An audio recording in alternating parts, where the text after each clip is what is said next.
ഈ പറഞ്ഞ പോലെ വളരെ ചുരുങ്ങിയ കാലം കൊണ്ട് തന്നെ മലയാളികളുടെ ഒക്കെയും മനസ്സ് കീഴടക്കിയ, തൃശ്ശൂരുകാരുടെ മാത്രമല്ല മലയാളികളുടെ മുഴുവൻ മനസ്സ് കീഴടക്കിയ ഒരു നല്ലൊരു പോലീസ് ഉദ്യോഗസ്ഥനായിരുന്നു സിറ്റി പോലീസ് കമ്മീഷണറായിരുന്ന ആർ ഇളങ്കോ. അപ്പോൾ അദ്ദേഹത്തിന് എല്ലാവിധ ആശംസകളും നേരുകയാണ് ന്യൂസ് മലയാളത്തിൻ്റെ ഭാഗമായിട്ട് കൂടി. പോയിട്ട് എത്രയും വേഗം വീണ്ടും കേരളത്തിലേക്ക് തന്നെ മടങ്ങി വരുമെന്ന് നമ്മൾ പ്രതീക്ഷിക്കുകയാണ്. പ്രിയപ്പെട്ട പ്രേക്ഷകരെ, നവരാത്രി ആഘോഷങ്ങളൊക്കെ ഏറെക്കുറെ കഴിയാറായിട്ടുണ്ട്. സാധാരണ ആഘോഷങ്ങളിൽ നിന്നൊക്കെ വ്യത്യസ്തമായിട്ട് ഇത്തവണ തിരുവനന്തപുരത്ത് ഉത്തരേന്ത്യൻ സ്റ്റൈലിൽ ഡാൻസും പാട്ടും ഒക്കെ ആയിട്ട് ഒരു പരിപാടി സംഘടിപ്പിക്കപ്പെട്ടിരുന്നു.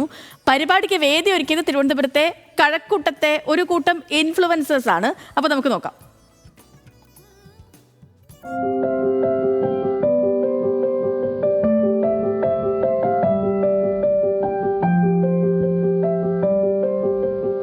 നവരാത്രി നൃത്തം അല്ലെങ്കിൽ ദാൻഡിയ ഡാൻസ്, അതായിരുന്നു ഇത്തവണ തിരുവനന്തപുരത്തെ നവരാത്രി ആഘോഷങ്ങളിലെ ഹൈലൈറ്റ്.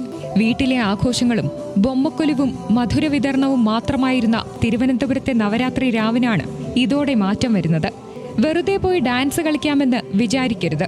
നിങ്ങളെ ഈ നൃത്തം പഠിപ്പിക്കാൻ പരിശീലകർ ഉണ്ടാവും. നൃത്തം പഠിക്കാത്തവരാണെങ്കിലും നോ ടെൻഷൻ.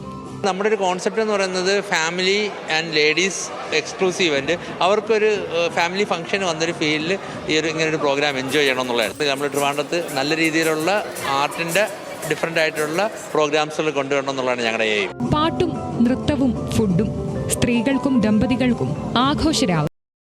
തിരുവനന്തപുരത്തെ ഒരു കൂട്ടം ഇൻഫ്ലുവൻസേഴ്സ് ചേർന്നൊരുക്കുന്ന ആദ്യ പരിപാടി. പ്രതീക്ഷിച്ചതിനേക്കാൾ അധികം ആൾക്കാർ പരിപാടിക്ക് എത്തിയെന്ന് സംഘാടകർ പറയുന്നു. എന്തായാലും നവരാത്രി കളറാക്കാൻ വരും വർഷങ്ങളിലും ദാൻഡിയ നൃത്തം സംഘടിപ്പിക്കുമെന്നതിൽ സംശയമില്ല.